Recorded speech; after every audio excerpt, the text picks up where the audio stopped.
some, get some, bad enough, take some. Hello, everybody, and welcome to episode 68 and the new year, 2023.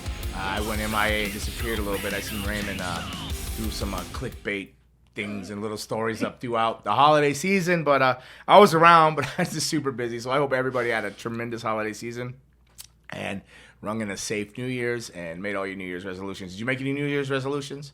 No. Oh, you got a mic this time. I bet you read that comment where somebody said, I really like the show, but that Raymond guy needs a mic. Yeah. Yes. Yep. No resolutions? No. Just a few. That's a thing still, right? You got to make to eat grapes or black eyed peas. I feel like it's kind of tacky. To eat grapes or black eyed peas? Or No, make the just resolutions? the resolution. I think you should always have goals throughout the year that you want to Yeah. hit. Short-term goals. Yeah, I was thinking I was gonna go in the gym yesterday. It was gonna be like hella busy in there, but it wasn't.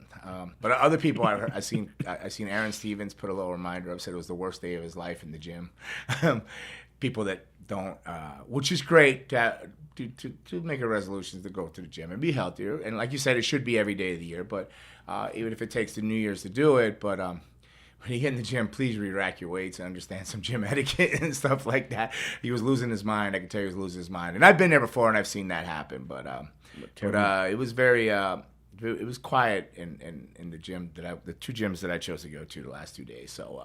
So I've been lucky so far. I haven't seen that rush, but I'm sure that rush is out there. And if you're part of that rush, just use some gym etiquette and read it. You can go online. You can look everything up online. Just look up gym etiquette and what to do and stuff. Mostly re-rack your weights. Don't sit on there.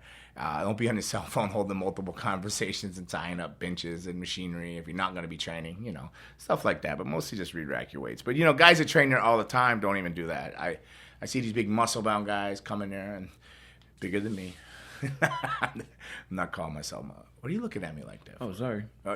You're admiring... Sure. Oh, you like the Rizzo, Anthony? You like the shirt? No? I don't watch baseball. This was a cancer walk, but it was a great walk. I missed it though. But what was he talking about? New Year's resolutions, right? So, yeah. And you didn't make any? No, just some short-term goals. What are your short-term goals? One to bother me until I get back in here to do the podcast. Yeah. Thinking about redoing the set. Redoing the set? What are you gonna redo? You gonna get rid of the skulls? Gonna add no. Probably just gonna add some. It's gotta be a surprise. I can't tell you. Oh, what holidays coming up? I'm more holidays, right? Make it more immersive. Make it more. Okay. Yeah. What? So that's it? I had some other stuff, but I want to keep it a secret. Yeah, keep it a secret. Yeah. Oh, I asked you earlier, did you eat like grapes or black eyed peas? Do any of those New Year's Black things? eyed peas. You ate black eyed peas. Yeah, what is that one for? I don't know. Prosperity Gotta or ask my something? mom. But yeah, she definitely made some. Black eyed peas and collard greens too, right? You ate collard greens. Yep. Okay, yeah. How do you know about this stuff? Born and raised in South Florida. It's a southern thing. People don't think of Florida as being southern because they think of Miami and the beaches. But most of Florida is cabbage palms and swamps and lakes and whatnot. The coastline is the beach. But the rest of Florida is it's country as hell. Although I grew up in the hood in Florida, but I'm proud to grow up in Deerfield Beach. I love Deerfield Beach. It's proud to be from there. Deerfield Beach High, go Bucks. And we're living in Hollywood Beach now, but I think it's getting ready to get crazy in Hollywood, all the construction. I think they're getting ready to get rid of the Circle, and get rid of the roundabout and make it a regular intersection. Yeah, it's gonna be bad living there the next year.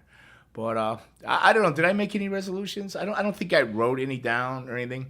I just want to try not to use some words that I use but I already broke that when I went and trained class yesterday and the day before. Sometimes I'm convinced that all my students are mentally challenged, but they're not. They're just partially challenged. I'm using better words. I gotta educate myself and stuff. But no resolutions. Just stay healthy and just keep doing what I do like you said, every year round. Just one day at a time, 1 minute, one breath, one step. Just keep pushing. But thinking of that, I saw something the other day, Raymond, and I don't know if you've ever heard two guys. It's been a while since I had to talk. Was trained by. I trained in multiple schools, but the first two people that trained me were Rusty Brooks and Boris Malenko. Boris Malenko being the great Malenko, being the dad of Dean Malenko and Joe Malenko, and he had these 10 Boris Malenko's the philosophies of Malenko, his philosophies of life. He had 10 of them. I don't know if you ever heard them. You've heard me drop them on here and there, but you Yeah. probably never heard them all 1 through 10. You want to hear them? Sure, yeah. Being it's a new year, let's start the new year off with this. Maybe this can help everybody approach 2023 and attack 2023 however way they can. Now, we could either go 10 down to 1 or 1 up to 10. But you know what? I'll just go 1 up to 10. All right? So, number 1, in the land of the blind, one eye is king. Think about that. In the land of the blind, one eye is king. So I always say it. You probably hear me say it a lot. I go, hey, a man with one eye is king in the land of the blind. It's the same saying, you know. Mm-hmm. Or a woman, but it could be queen. It is 2023, king or queen. But in the land of the blind, one eye is king. You get it? Yeah, just basically being grateful for what you have. Well, you can, yeah, that too. There's a lot of other things, but just think about it. If we have to, we'll come back to it. Everybody just think about that one. And this is a wrestling, you know, Boris Malenko teaches wrestling. Everything is a work. Number 2. Everything is a work. Everything. Everything's a friggin' angle. Number 3, believe none of what you hear and only half of what you see. Goes back to everything's a work. Everything's a work. Goes back to that, yeah. But I believe it's only a quarter of what you see now. You can't even believe half of what you see. Number 4, there are 2 types of promoters. There are 2 types of promoters: bad and worse. That's number 4. So he was a wrestler. He came up through wrestling. He trained wrestlers, so that's easy for him to say. Number 5. Oh yeah, I always use this all the time when I'm training. Don't go around the world to cross the street. All right?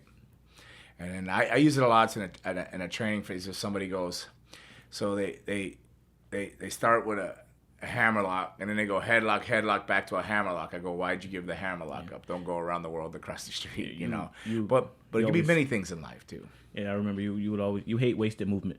Wasted movements, I do hate wasted movements. I preached a lot about wasted movements yesterday in class. I sure did. So number 6, another one of my favorites. I use this all the time. Don't make a blizzard out of a fart. Don't make it any bigger than it is. The problem, situation is anything. You get it? Yeah. Don't make a blizzard out of a fart. Now this old man would yell us to us. He also had it up on the wall. And we live by these things, you know, because he lived by them. Like, I'm number 7. Oh, I love this one. The ocean is nature's whirlpool. Like, so he thought, if you tweaked your knee or you tore a PCL or ACL or whatever, just go get in the ocean waist high and walk in that salt water. It's nature's whirlpool. That salt water in that ocean will heal you. And I believe that too to this day. I still do it. I remember when my back was hurting so bad. I remember when I got the 3 epidemic. I barely could walk. If the waves would have knocked me over, I probably would have drowned because I couldn't do nothing about it. I was in so much pain. But I crawled my ass in that ocean out there because of that philosophy right there. Because of one of Boris's philosophies, Boris Malenko. Number 8, any injury. I don't care if you hurt your toe. Light overhead pulleys. So you're always in the gym. You stay in the gym. You keep moving. Russ never sleeps. So any injury, light overhead pulley. You know, that was just one of his philosophies, and it did it. He was also big on. You didn't have to go to the gym, but you had to train. So he would do a deck of cards, or he would do 10 and 1s. You know what 10 and 1s are? No. So I'd do 10 squats, 1 push-up. Then I would do 9 squats, 2 push-ups. Then I would do 8 squats, 3 push-ups. Go down and to turn around and go right back up. He did that. Or a deck of cards. You could take the cards, you throw 10 of hearts, you do 10 push-ups. 8 of clubs, do 8 squats. Queen of hearts, whatever, another 10. I think that was a 10, so you count as 10. So ace was 11. So whatever, the suits all had an exercise, whether it was a squat, push-up, jumping jack, or a crunch. So yeah, 4 sets, right? 4 suits. And so whatever card you did that number for that suit, you go through the deck of cards. So when COVID happened, I could only get through the deck of cards in the first week, in the second week. By the end of that year, I was going through the deck of cards 4 or 5 times easily with Anna. We were able to go through them all, just out of boredom. That's how we trained. The whole deck? Yeah, 4 or 5 times, yeah. It's good exercise. Oh, no, I lost my sayings here. All right. Number 9. He's a legend in his own mind. Who? He is a legend in his own mind. Get it? Yeah, but is that a good thing or a bad thing? No, it's a bad thing. He's talking shit about somebody. Okay, yeah. He thinks he's the star. He's the only one believing his own hype. He's in his his own mind. All right, so he's a legend in his own mind. And number 10. This one's heavy. Your eyes are the window to your soul. That's kind of romantic. Your eyes are the windows to your soul. They can see you, so that's why I always got the sunglasses on, so you can't see I'm a nice guy. or that I'm like 80 years old trying to tell everybody I'm only 53. I'll be 54 soon, actually. But with that last one, do you you have experience with that? Can you? Yeah. I like when I shake somebody's hands to look them dead in the eyes. I'll always take my sunglasses off. I don't know why I leave them on the show because you told me they look good on the show. I think that's why I had left them on. I have no idea why I leave them on here because sometimes I feel like a jerk. Maybe I should wing off them, get out of the classes because I feel like one of my friends in England would watch the podcast and he goes, I like your show, mate. And his name is James Mason, tremendous worker, guy I have crazy respect for in the ring and out of the ring. Class act, bit of a custard foot, but a class act.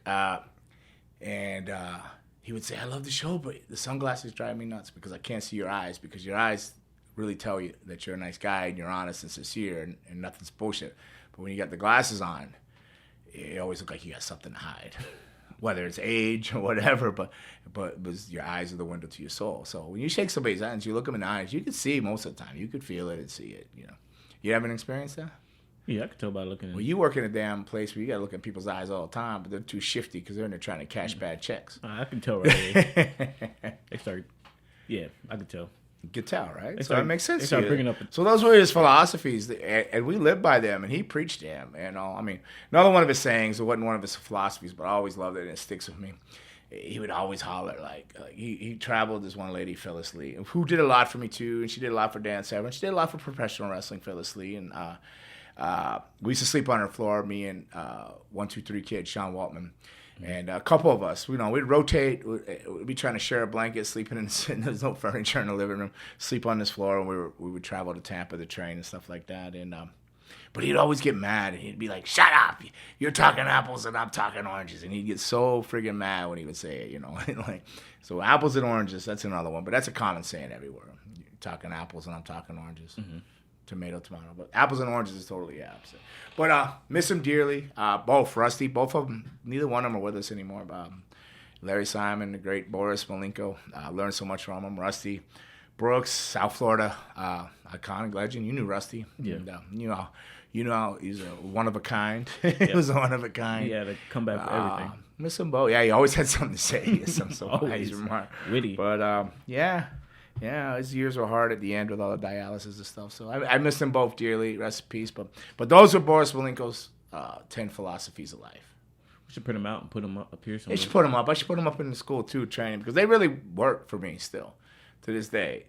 Most of them work, They all work. Because I mean, the lighthead pulley, it works for me because basically it's just saying, don't give up, stop training because you're hurt. You'll find a way around. Just do light or pulleys. There's any injury, so.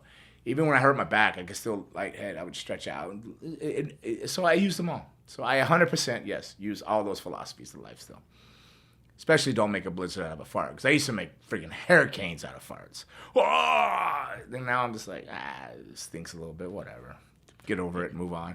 I don't give anybody power anymore over me. I do sometimes because I am emotional. But, I tend to give people power. Only I can give you power over me. It's my power to give, So gotta be careful of that. So, welcome into 2023, and what episode is it again? 68. You sure? Yep. You sure it wasn't 69? No, not yet. Next week. No, that's going to be a good episode. That's the year I was born. That's one of my favorite numbers, and 13. But, all right, cool, Raymond. So, being it's 2023, what have I missed in the world of professional wrestling? If you want to talk about wrestling, I don't know. But yeah, I mean. I'm sure you watched it, no? Yeah. Okay, good. At least one of us. I mean, we can go into what's big going on in wrestling right now. Do you want to start with SmackDown or Wrestle Kingdom? I believe it or not, it's not that I've been on vacation or anything like that. I am still, whether I'm in here or not, running 24/7 between wrestling schools, and I haven't been on the road as much this weekend. But I had to do some family stuff and attend to my home life, or I wouldn't have a home life. Not that they're upset or anything, but I know that you have to find balance in life. You got to have balance, yin and yangs. It's got to be balance of harmony. Everything's got to be balanced and in moderation. So I took these last couple of weeks to spend more family time. So you start wherever you want to start. Oh, right. So since me and you watched it, and you seem like you're antsy and you're swaying in your chair over there, like you got a lot to say. You go on, and now you got a microphone. Now you're all. Yep. No wonder you were glad Anna wasn't coming. You said, "Is Anna coming?" I said, "No." You put thumbs up and smiles. Wait till she sees that. No, I didn't. Anna. I was gonna add a third mic. That's all. All right. So Wrestle Kingdom 17 happened in Japan. Give me the card. Who's on that card? I bet you can't even pronounce their names. No, but I can give you the main. All right, give me the main thing. I know Eli because she's the little fine girl was on there. What fine girl? Sasha Banks. Yes or no? Yep. Because that was the rumor, right? Even though I didn't watch wrestling, I know that was like the big talk like a few weeks back.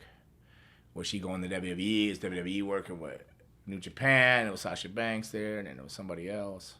Was there another WWE former talent there or something? Yeah. Go ahead. All right. What do you got to say? All right. So basically, Sasha Banks returned at Wrestle Kingdom as Mercedes Mone. Oh, her Mercedes. Okay. Yeah.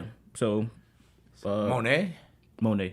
Oh, that sounds good. Mercedes Mone. We like that. I do. Go ahead. So instead of the boss, now she's going by the CEO. So it's kind of like a play on the boss. I guess, but the CEO. I don't know if that's anywhere like the boss, because the boss is more of a. I don't want to say a street term, but like Rick Ross was the boss. You know what I mean? Rick Ross. He's been killing it on AEW. You been seeing those clips or no? Nah, Rick Ross is in AEW. What? He's been on there for like a minute. I told you I didn't watch any wrestling. I got to see those clips. I'm not even trying to pretend like I did, so like nobody can get mad at me because I'm not lying. So she didn't wrestle. She just came out. She made an appearance. So after Kyrie, she defeated Tam Nakano. Mm-hmm. Yeah, she defeated her for the IWGP Women's Championship. So she's the champion? Yeah, she's a champion. So. Right out the gate, boom. Wait, no. Oh, hold on. Mercedes Mone is not the champion. Oh, I thought you said Mercedes. No, Kyrie. Oh, okay. Yeah, she's a female Japan wrestler. Okay. So after Kyrie won, Mercedes Mone came out. She made her debut, and when Kyrie extended a handshake, of course, in heel fashion, she got the upper hand and she put her in a submission. Who, the CEO? Yeah, the CEO, the boss, Mercedes. Yeah, I'm like, so CEO, wow. Basically, she's challenging her next month in February to a New Japan Pro Wrestling event in San Jose. It's called Battle in the Valley. Battle in the Valley. So San Jose in the Shark Tank? Shark Tank? Yeah, where the San Jose Sharks play. Oh, I wouldn't know. Yeah, I'm sure it is. That's the only venue big enough out there, yeah. Yeah, so that's going to be her debut match with them. It's going to be here in the United States. So I used to wrestle in that building back when I was a little bit shady and would stay up all night, and there'd be an afternoon show. San Jose? Yeah, and there was a clock on the wall. Like, you could see the clock, and I'd be in a 6-man with Edge and Christian against, like, the Acolytes or something, like Bradshaw and Ron and maybe Midian it was. And I can remember just wanting to get out of that ring, being so tired I hadn't been to bed yet, just knowing that I could catch an early flight home. I'd be in the middle of the match just looking at the clock on the wall. I don't know why you could see the clock on the wall there, but I could see the clock on the wall. There's multiple times you guys wrestled it there? Yeah, lots of times. Yeah. It was always a good loop. San Jose, what did they do with San Jose? When I think, they're up towards Sacramento, San Jose, Sacramento, and they would do another show. They would do 3. Yeah. Well, continuing that. No, all right, go on. I sidetracked you. No, get off your Kingdom Come Japan. Kenny Omega defeated Will Ospreay to become the IWGP United States champion. Okay, good. Was he wearing that shirt still? No. He had a different. Back out. Kind of had a different look. Oh, okay. But speaking of Will Ospreay, did you ever wrestle him? The English fella? Yeah. Is he English? Don't really know. Well, he came, but he made his name over there first, whatever it was, whether it's English or Australian. I don't know what he I'm more familiar with him with New Japan. No, have I ever met him? No. Worked him? No. Am I familiar with him? Yeah. See, there's a lot of flips, and he's had some like battle arts looking matches. Looks like something out of the movie The Rundown when they're swinging out of the trees fighting the Rock and stuff like that. Like very choreographed, very battle, like a battle dance almost. Like so him and Kenny. Yeah, it's like, I mean, people love that style. A lot of people like it. I still prefer like some, not reckless forearms and kicks like that, but I like that gladiator. Like I like that 80s All Japan and early 90s All Japan style. I enjoy that. But a lot of people like all that flying and very artsy movements and stuff. It's just I can't do it. Maybe that's the only reason why, because I can't do it. At the time of All Japan, was New Japan a thing? Yes. It was also a thing? Yes. Were they?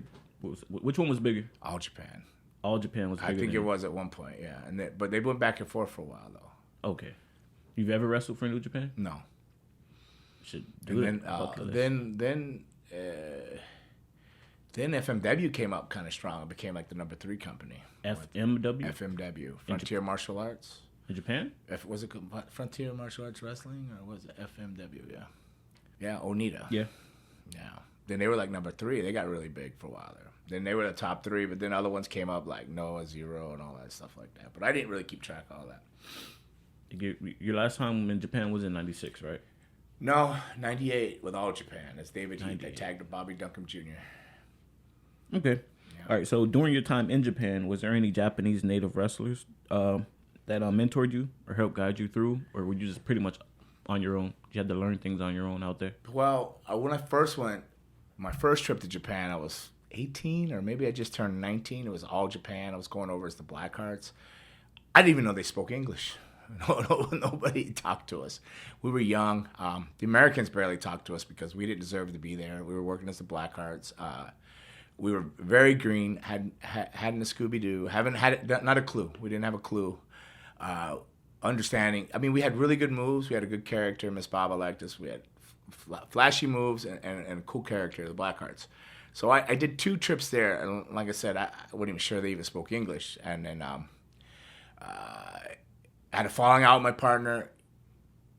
They wanted us. We'd wrestle like Doug Furnace and Danny Crawford at Budokan Hall, Villaflor, for the All Asian titles, and that was a great moment in my life. But after that, they were wanting to put the All Asian straps on us, but they wanted us to go live in the dojo for a year and stay over there and train where I would have been mentored and stuff by somebody, in All Japan Dojo, which. It's no easy route, but it was something I was willing to do. But apparently, where me and him had a rift is he went back and told them I had just gotten married, which I didn't. I just separated. He had just gotten married, so he just put all the heat on me, saying we didn't want to stay. And he actually went back on a 3rd trip with a partner who passed away. He was a friend of mine, Dave Johnson. He went with him, and then that's where you seen that infamous match where Stan Hansen hits him in the head with a chair, and it just looks like tomato sauce coming out of the top of his head, put him in the hospital for a day or 2, and poor Dave got knocked out by Spivey, Dan Spivey. So there was 3 trips to the Blackhearts All Japan. 2 was me, and then there was a 3rd trip with him and Dave, which was disastrous in the sense that they got beat up. Where we were over there, they just didn't work with us much. I don't think I didn't think I thought I knew anything. I knew I didn't belong there. Maybe my partner thought he knew everything, but or maybe he was just overconfident. I don't know. But it didn't work out when these guys have got 20 years and 30 years experience of wrestling around the world their whole lives, and you roll in a young kid with all these moves, and then you end up hurting one of the older guys with a leg drop. He dropped the leg off the top, and I think he broke his ribs. So I think that might have carried over into that 3rd trip too. But it was a disastrous 3rd trip for them. So then, like I said, the first 2 trips, I wasn't even sure they even spoke English besides Joe, the referee, who did all the interpreting. And then I went back multiple trips for like IWA, which was Osano-san, the Big Kyono.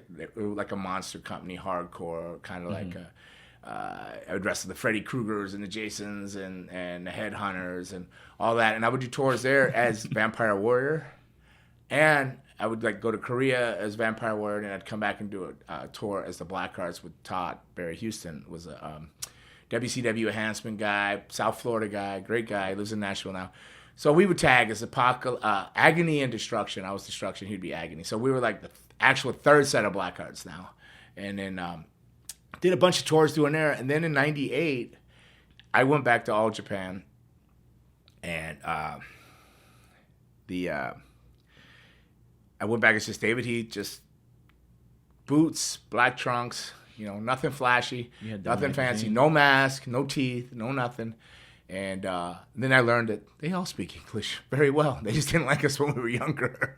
Because I went back and they'd be like, oh, no more Fat Boy, you know? Or like, no more Comma Champion, which was like, they were saying gay champion because like Wait, what? Yeah, because IWA was owned by a gay guy. Gay guy. So they were like, oh, and then because of the karate shoot, and then I beat the karate guy up, so they were joking, no more gay champ, because they knew the story about him grabbing my butt and Victor, and then bringing a karate guy into Corrigan Hall to fight me over it and stuff like that. Long story. I've told it on here before. It's the karate style. It's on here. If you go back and look up karate guy story, that whole story's on here. That's a very, very long story. But yeah, but they were just talking to me like normal, and this was like Masawa and Kawada. They're like, oh, come train with us. And like I guess I was in shock that they asked me to come train. That was flattering and I was honored, but I was still in shock that the whole time how well their English was. And I was thinking, did they learn English over these years? Or did they speak English that whole time? They were kicking my ass when I was like 18 years old, like kicking my head across the ring like a field goal, a football or something. But but on the first trip. Giant Baba came in the ring and tried to help us, and he had the Malinkos come in and help us too because they knew Boris had trained us, Dean's dad, and then I don't think Joe and Dean really wanted to. Joe's a very serious, intimidating guy. Dean's he's got more of the sense of humor out of them, and I want to send well wishes out to Dean Malenko. I heard he's in bad health, and positive vibes and prayers to his family too. I hope he. Gets well and just has an easy journey or the rest of his journey, whatever's going on. He's not doing very good. He's in a bad way. So positive prayers and vibes out to him and his family. But yeah, they took us in the ring and Giant Baba was in the ring. Now that's an honor for Giant Baba to come in, or that means Miss Baba really liked you and they were trying to get you straight and trying to get the other guys to accept you. But so I guess Giant Baba tried to take us under his wing on the one trip, worked on with us snap bumping. You know how I always talk about snap bumping and not jumping to bump? Mm-hmm. So, like, if I was running at you and you're going to give me a clothesline, I'd jump up to bump, which doesn't make any sense in the world, and it's going to tear the other guy's rotator cuff off. It's just all bad news, and it's all bad in all kinds of ways. Instead of just taking a snap bump, like taking a tackle off the ropes, right? Mm-hmm.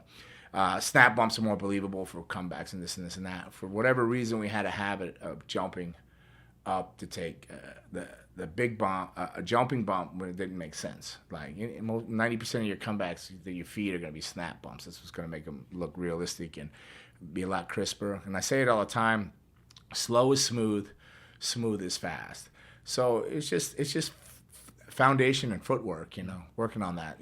Slow is smooth, smooth is fast. And you also say, if you think you're going too slow, go slower. Yeah, if you think you're going too slow, slow it down some more. Yeah, you'll be about in the right spot. But yeah, so I guess Giant Baba did a little bit. He tried, and I was on it. But when I went back in '98, and that was the tour that I was on, the WWE hired me, and then I ended up doing the Gangrel thing.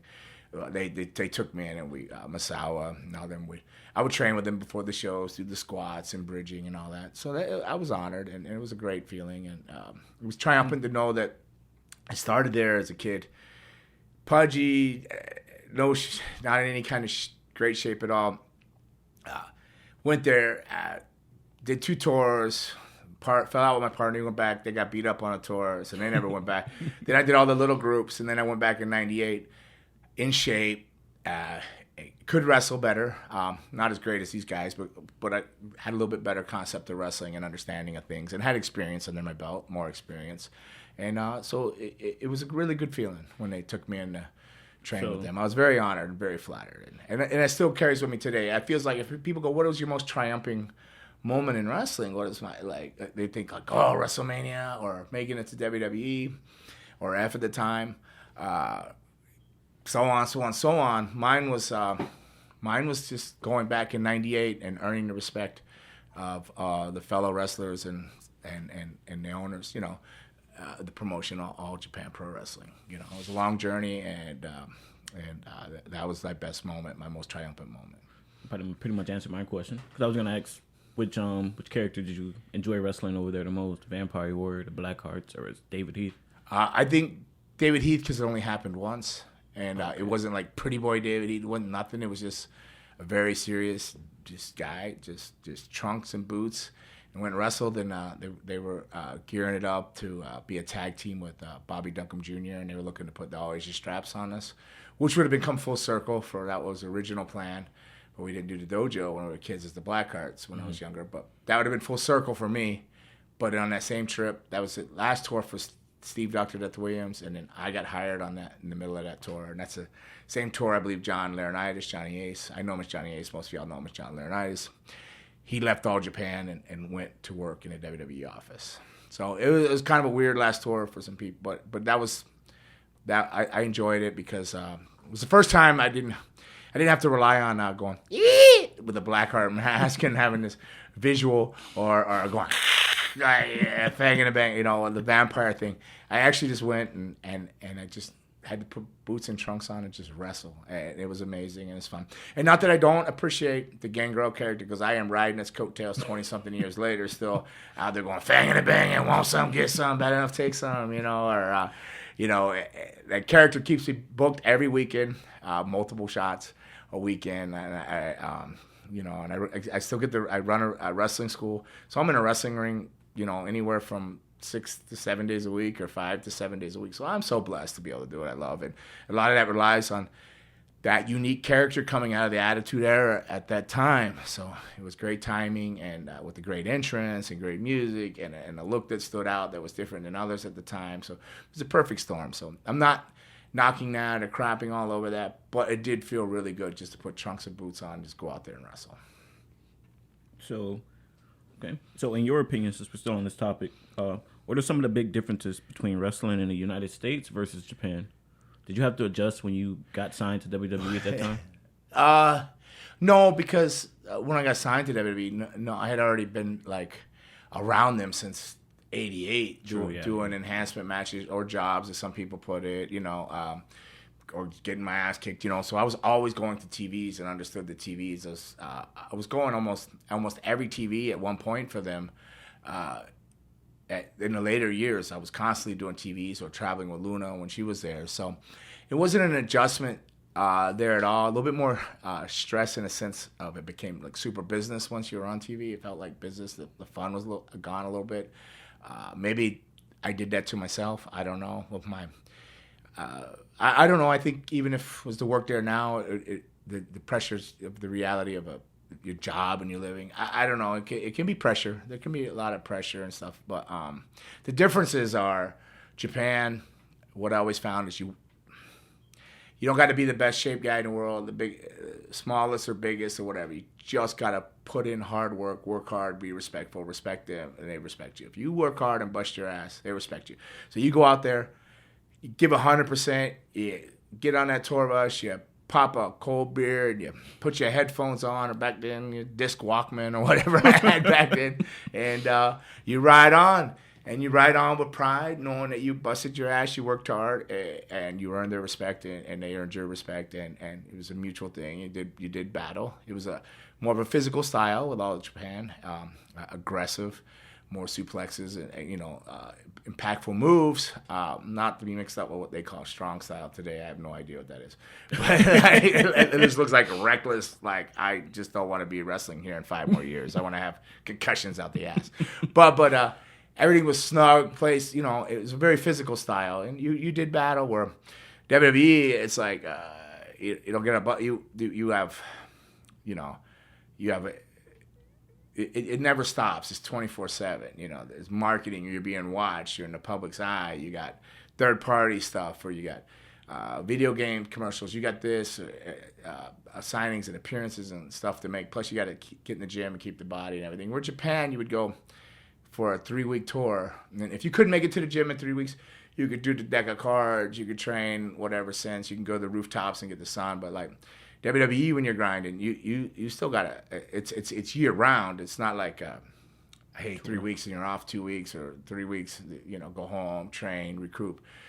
It's year round. It's nonstop. It's either all in or you're all out, 24/7. Want some, get some, bad enough, take some. You'd step up to the plate and get some there. Because if you go in there, you're all in, and it's a lot of work. I didn't mind it. Time flew by. I just wasn't in the right frame of mind in a relationship. I was with Luna. A lot of drugs. If you've seen documentaries, Dark Side of the Rings, and 365 Days, whatever these things are out, movies or whatever, these different things, you'll hear some of the stories. And I don't blame her. I don't blame wrestling. You know, that's me. That's all on me. I made every choice, and everything I did was my choice. There was no gun to my head saying, hey, do this. I'm going to shoot you in the head. Or, hey, you got to do this or you're not going to be accepted. Everything I did was my choice. Every bad decision I did was my choice.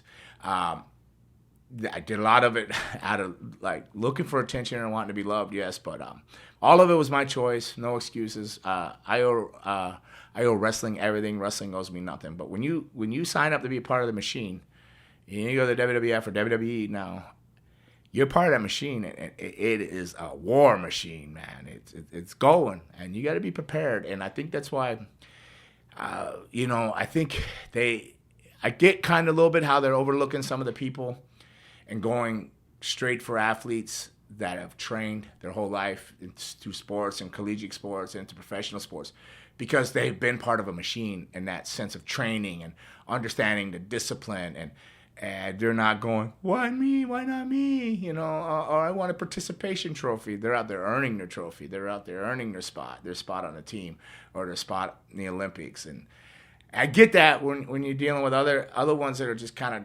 trained in a backyard or trained at some other school, and they're like, well, I'm better than them, and the attitudes in there, because there was no dedication or discipline and a sense of hard work and being a part of a machine like that. Mm-hmm. Sports, trust me, football from Pop Warner on through collegiate to the pros is a machine.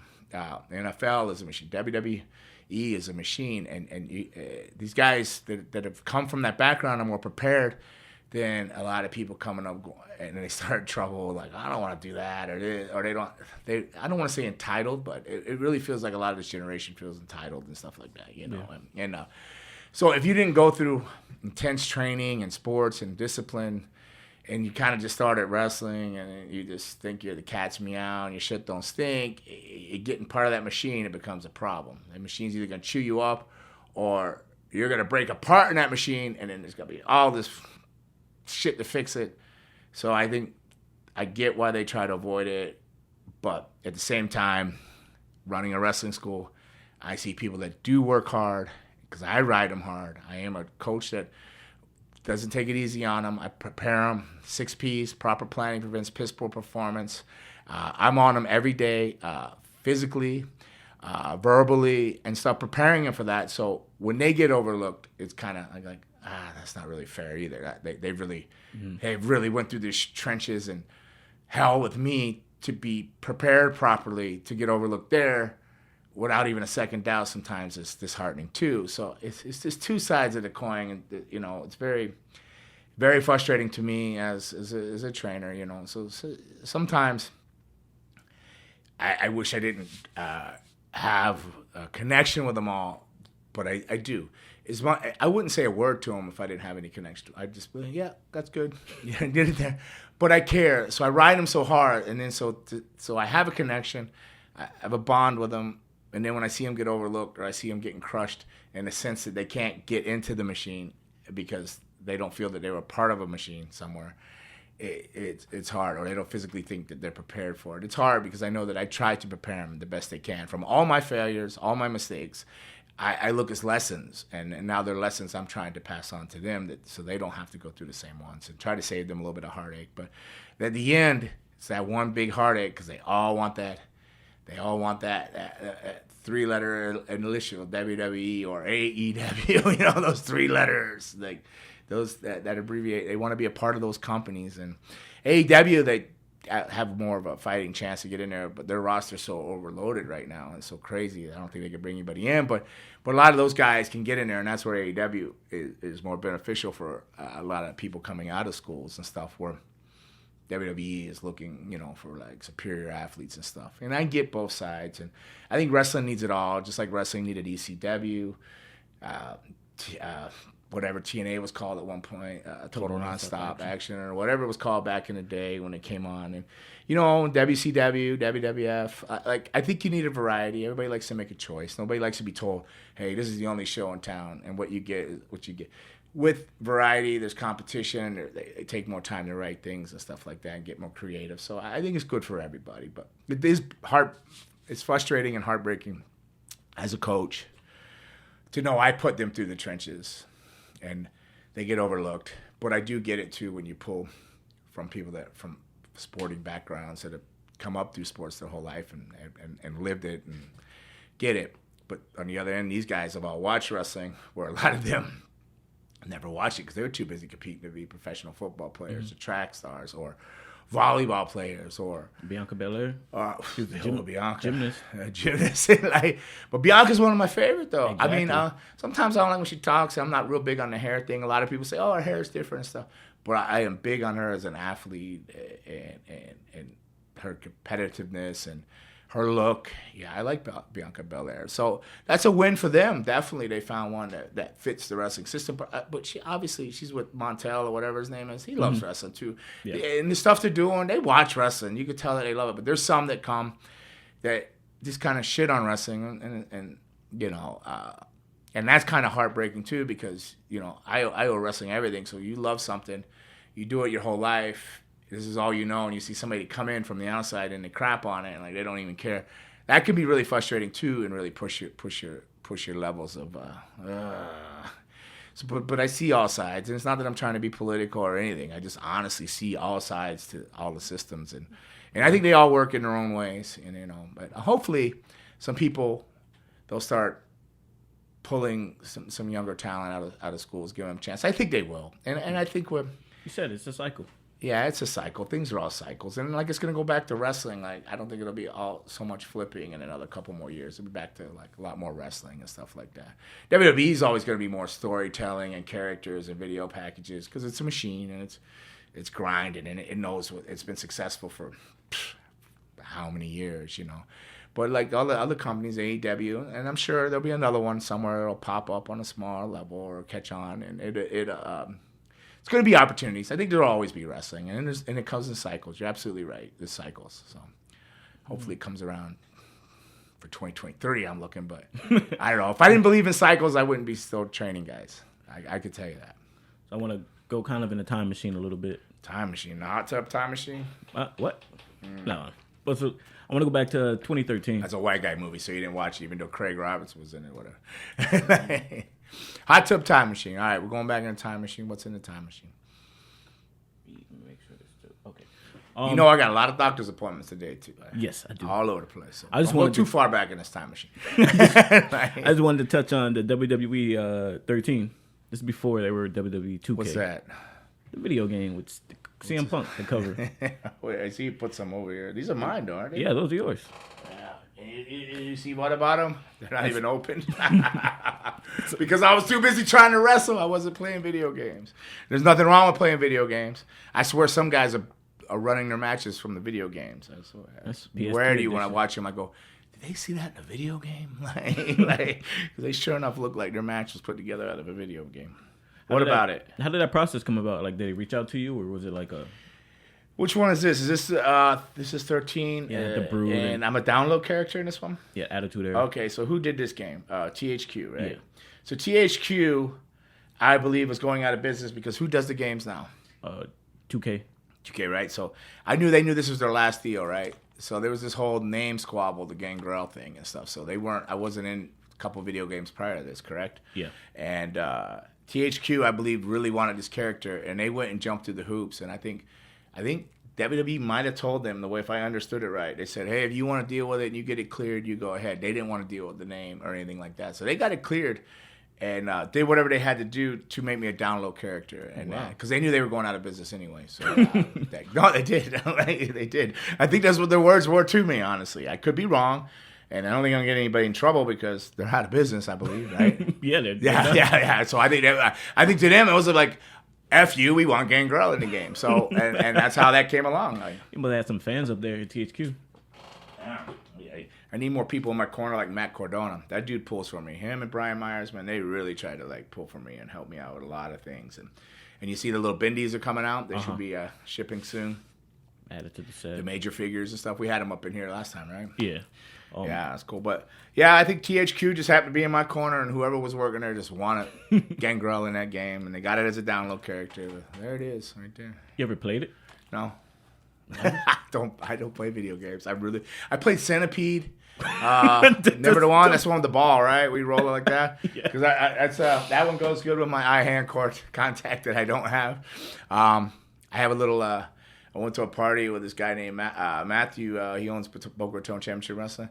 He had like an 80s party, so I got a little Miss Pac-Man machine now, like a little one like this. So every once in a while when I'm bored at home, I'll play Miss Pac-Man on that. And the first game I played was Atari Space Invader, and Pong, like bing, the ball, like ping pong. Yeah. So it was Atari. I remember playing my Atari, waiting for MTV to debut when I was a younger lad. Oh wow! So I'm guessing before this, you haven't played any WWE games either. No. Oh wow. No. Sorry.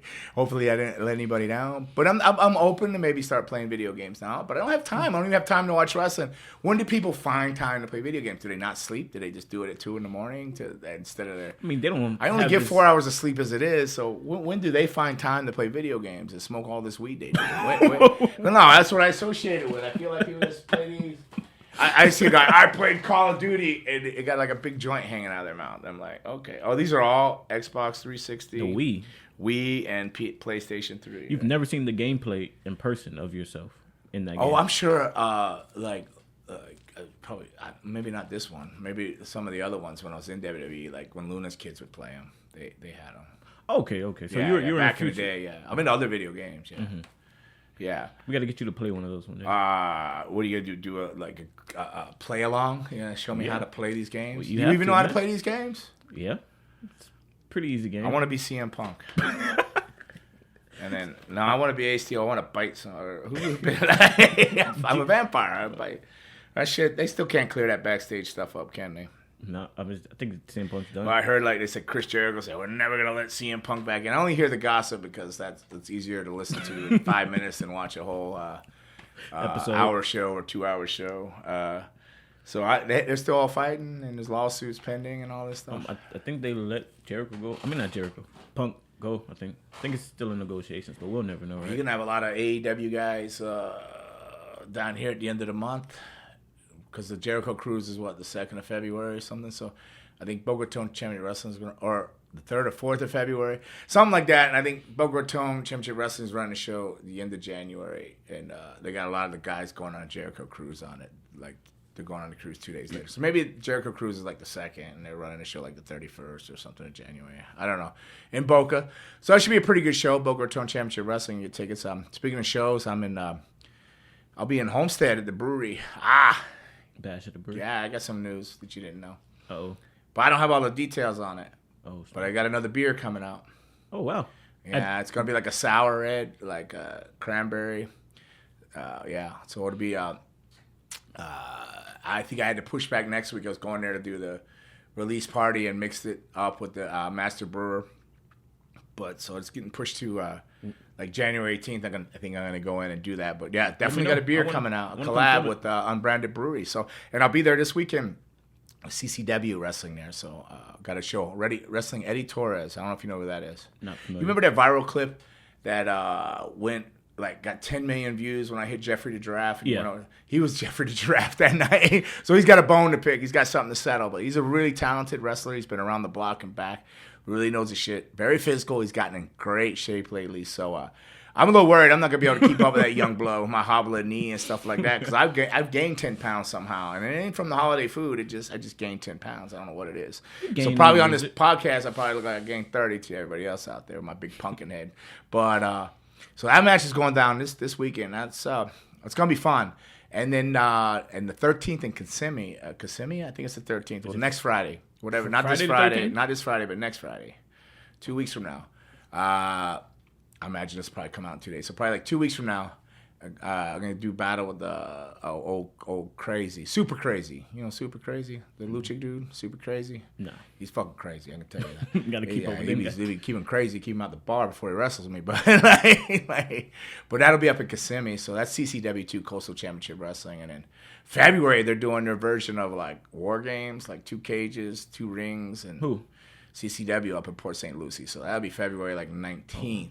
So like, You gonna be a part of that? yeah. They told me I was. I didn't remember agreeing to it, but I'm in it. So I'm gonna be doing battle in 2 cages. But that's easy. I like Carnage, and that's easy. Just I'd rather. People think that I don't knock hardcore. Hardcore is easy to me. I love hardcore. I don't have to think. I don't have to. Very minimal planning. It's just an action reaction. Go out there and kick each other's ass. It's fun. Like actually, I think it's fun. I'm just not a big fan of light tubes and stuff like that anymore. Like I don't like getting the glass pulled out of my back 3 years later and stuff like that. But I don't mind hardcore. I just can't take the shots to the head like I used to because of the concussions. But so War Games, that's not hardcore. It's just two rings, 2 cages. It'll be in Port St. Lucie, and I think that's like February 18th or 19th. That's gonna be interesting. I think get your ticket now. I don't know if anybody in Port St. Lucie's listening. I'm gonna be in Hialeah at the Unbranded Brewery. Get over there. That's this weekend, and then next weekend Kissimmee with Super Crazy. So, but the match to see is gonna be the one with Eddie Torres. I think he's just got so much experience, especially in the Florida circuits, and he's coming out of Tampa with all the Tampa crew. They're just solid workers, and he's a solid worker, and he's a solid guy. So I'm actually looking forward to it. So I'm going to have some good matches here in the 2023, and, if it's my last year wrestling, I'll make every match be my last match. I'm going to treat it like the last match. I'm going to give it all. So looking forward to seeing everybody. And then I'll have more information on that beer. Next time I come in here, I'll make sure I get some information on it. But it'll be Unbranded Brewery. It'll be a collab. But, yeah, looking forward to it. So I thought I was special, and then I heard he was doing a beer with somebody else too. I didn't feel so special. I was like, He goes, no, I really want to It'll be do cooler it. than yours. Yeah, so I just don't drink that much anymore. So now I feel obligated. I have to drink beer. They'll probably just try to pay me a beer. I'll be like, hey, I want money for that. I'd be like, oh, no, you get all the free beer you want. But whoever's traveling with me will get a lot of beer. Then I'll be like, here you go, man. So I guess we can end it off with a Pandora's Box question. Oh, we're in Pandora's Box for about that Yes, time? sir. All right. Well, So, first question. You ready? let me get a drink of coffee. Hold on. Uh-oh. Ready. All right. So what was your relationship with The Godfather like? You and The Godfather were some of my Hold favorite. on. Why you hung up on The Godfather lately? This is somebody else asked this question? There's a bunch of questions from back in You the day. always ask me about The Godfather, too. Like, Yeah, just I as like much as him. you ask me about Undertaker, you be asking about The Godfather. Go I feel ahead. I feel like he should have been your tag team partner. Nah, Godfather he's an awesome dude, man. He just got like a new hip or something too. So He positive. said that like it was an accessory. Well, he just went out like, hey man, hook it up, grill that hip in there, man. Like I think he's doing good. I need to call and check on him, make sure. But go ahead. Yeah, so what was your relationship with The Godfather like? You and The Godfather were some of my favorite wrestlers in the Attitude Era. Well, I already told the one story on here. Well, I'll never drive and ride with him because like he hotboxed me all the way to TV and then got me there late because he could walk in late, but I couldn't. And soon, first person I seen when I walked in was Vince McMahon. I was so damn paranoid, so high. I didn't know. I was like, he knew I was riding with Godfather. Look, so he could come anytime he wanted. He could smoke all the weed he wanted, but I couldn't. So, but my relationship with him is he's a great guy, much like Ron Simmons is a great guy. Both of them. They're just really, really good dudes. They could just kick your ass if they wanted to, but they just choose to be really nice guys and really down to earth. And I run into Godfather all the time, and I see him all over the place. And he's just even more nicer than he used to even be back then. And his wife's a great lady, and his family's great. And I could say good things about him all day long, man. He's just a down-to-earth guy that used to like to ride motorcycles. Then he rode dirt bikes for a while, but he never stopped shooting guns. So he got a lot of guns, so don't roll up on him. He's from Texas? Nah, well, I don't know if he's originally from Texas, but I think he's originally from, like, Oakland, the Bay Area. But he lives in Vegas. But I can't swear to where he really originated from. But I think Oakland, I think some of his family's still in Oakland. And he lives in Vegas. So he's in the desert for sure right now. But he's legit, man. He's legit all the way around. Legit badass, legit good dude. He's all around just a good person to know, man. I'm a better person for him being in my life. Oh, wow. Yeah. I'd like to see a tag team with you guys. That'd be fun. Which one though? Godfather or Papa Shango or Kama or Soul Taker? I think you guys should I'd like bring back Soul Taker and do that with Vampire Warrior one night, and then do Godfather with Gangrel, and then do. Let's see, what was the other one? Kama with who could I have been with Kama? I just do the black cards. I come out as a black card. That'll be Kama. You guys could wrestle like 3 times that night. Yeah, I know. I want to tag with him though. Yeah. Yeah. No. 3 days in a row. We ain't trying to wrestle 3 times. 3 days in a row, not three matches in a night. That's something that so like a 3-day convention. Say it's a Friday, Saturday, Sunday show. So one night it'd be like the Vampire Warrior and Soul Taker. Then the next night would be Kama and the Black Heart Destruction. And then the last night would be Gangrel and Godfather. Pimpin' ain't easy and vamping ain't easy either, baby. A promoter has to pick that up. Pimpin' and limpin'. Pimpin' and limpin'. That's a t-shirt right there. Yeah, well. Oh, right. Another question. Question. Why you pointing at me when you said that? Like, oh, sorry. Did you practicing for your game show host? Yeah. Wow. Gangrel has wrestled pretty much everywhere. Where would we be most surprised to learn that Gangrel hasn't wrestled yet? It's from Mark from Brooklyn on Instagram. So where haven't you wrestled? Where would we be surprised that you haven't wrestled? That I haven't wrestled yet. Maybe South Africa. I've wrestled in like Senegal. Well, I didn't wrestle. I was supposed to wrestle there, so I've been there. So maybe Africa, because like, I mean, I don't know. I've wrestled in like I've been in Iraq, Lebanon, Korea. Yeah, somebody put something up the other day, and it had like 68 places, particular places, and said states and countries and stuff. Mm-hmm. And it says, how many have you been to? And they put like their number. They've been to like 35. It was like 68 or something of them, but I had been to 57 of them. So it's hard. So I would say China. I don't know, but nobody wrestles in China, so that's not good. I'd say Africa, because a lot of the old timers done South Africa, and even WWE did Africa tour, like South Africa tours and stuff like that. So I'd say Africa in whole. I've been there to wrestle in Senegal, but the ring didn't show up, the promoter didn't show up, and then I caught some kind of virus that like tried to kill me like months later when I was home. I just dropped all this weight and pooping like myself and But I see some crazy shit. One day we're just gonna talk about that Senegal trip alone, because it was me, Norman Smiley, and Barry Houston, the black card that tagged on me, Todd Passmore. With the 3 of us are there. 2 white dudes and a black dude stuck in Senegal. Like, yeah, that's a movie. Yeah, it was a movie. Me and Norman were the normal ones. I'm not even gonna tell you what Todd did. He converted. He was wearing their clothes and things and chasing a maid around. Like he was trying to marry up, because I think he was convinced we were never leaving Africa, never leaving Senegal. Smart one. At one point, I didn't think we were going to get out of there alive, because we walked in on a sweatshop with these little kids sewing away. And because I ain't going to say which one was looking for the weed. It wasn't me, because I don't mess with that. But it's an interesting trip. But wow, God, it was interesting. Oh, man. I remember walking into one restaurant, and I'm going to go use the restroom. And they sat down, and we never ate anywhere besides in that hotel. You left that hotel, it was like Judge Dredd. The gates closed. They had weapons. Like, it was the only nice place there. It was like crazy.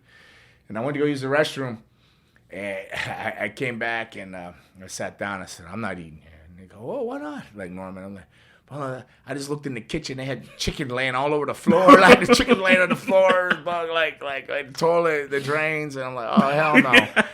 Like, we're going to die if we eat here. And like a dummy, I didn't get the shots like you're supposed to when you go over there. So I don't know. Like, you're supposed to get all these shots, but I just I'll be all right. And then I went over there and came home, about died. But yeah, Africa, I guess South Africa. A lot of guys that did that, but yeah.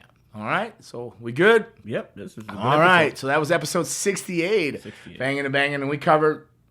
I don't know what we covered. We covered Malenko's philosophies, 10 philosophies. Wrestle Kingdom. The Wrestle Kingdom a little bit, but congratulations to Sasha Banks in her debut, or the CEO, Miss Mone. Mercedes Mone. Congratulations there, and whoever else debuted. But yeah, it was a fun show. Good to be back. Everybody's having a great 2023 so far. Want some, get some. Bad enough, take some. There you go. Peace out. Keep banging and banging.